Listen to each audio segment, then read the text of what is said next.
Good morning and welcome to our daily devotional series, Spirit 23. Jesus says, where two or three gather in my name, so shall I be there among them. This brief video devotional is a ministry of Trinity United Methodist Church here in Seymour, Indiana. And my name is Chad. Today we will be sharing devotionals from Book 1 of The Chosen. At the end of each devotional, we will offer 3 questions that you can reflect on during your day. And please feel free to share your prayer request in the comments below. Our team of prayer warriors are amazing. Today's devotional is entitled Words. In the beginning was the Word, and the Word was with God, and the Word was God. He was in the beginning with God.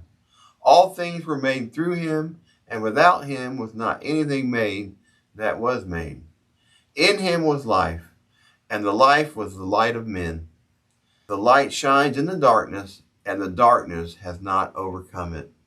That comes from John chapter 1, verses 1 through 5. The Word was in the beginning, before the heavens and earth, before sunsets and the Pacific, before wildflowers and whales and strawberries and freckles. He was before all of it because he made all of it. The Word spoke the world into existence, which is perhaps why Jesus was called the Word. By his words came all that we know, and by his words come light and knowledge, healing and hope. The words Jesus spoke changed the course of history, along with the lives of 12 ordinary men.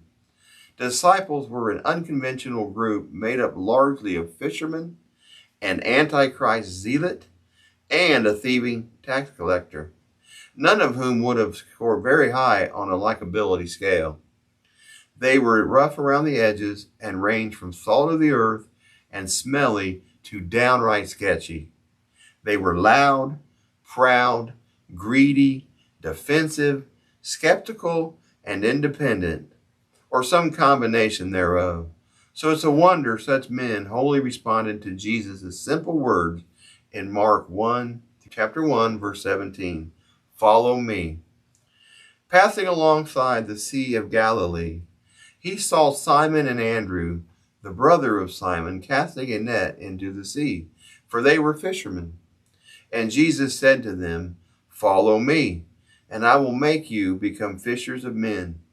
And immediately they left their nets and followed him. And going on a little farther, he saw James, the son of Zebedee, and John, his brother, who were in their boat mending the nets. And immediately he called them, and they left their father Zebedee in the boat with the hired servants and followed him. What in the world? They dropped everything and followed him just like that? We get a little more context regarding Simon Peter and Andrew in Luke chapter 5, verses 1 through 11. Jesus had performed a miracle just before his audacious request. But still, it was crazy talk. So I have to imagine the words sounded different from Jesus than they would have from anyone else. Anyone other than the Word.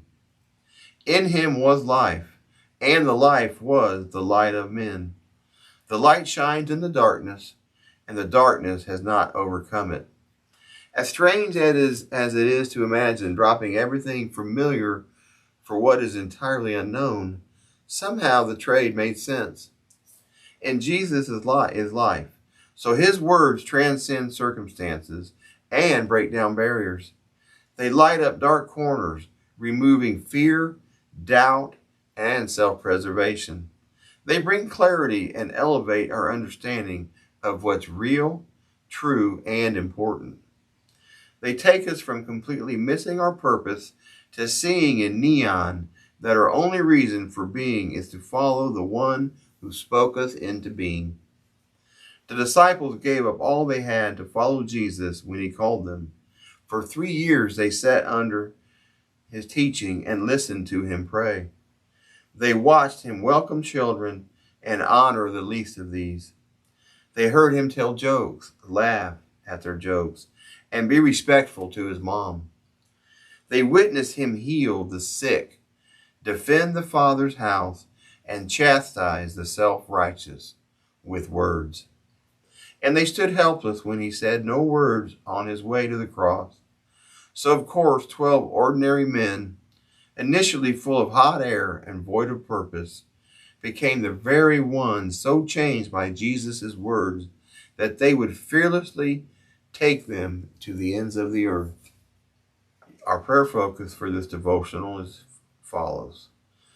Thank the Father for whatever words impacted your life most, such as your favorite Bible verse, and recommit to Him and read His Word and say His Word to others. Questions to ponder today. Describe your first follow me moment with Jesus. Which words of Jesus do you cherish most? And how can you make your own words, particularly on social media, more like Christ's words?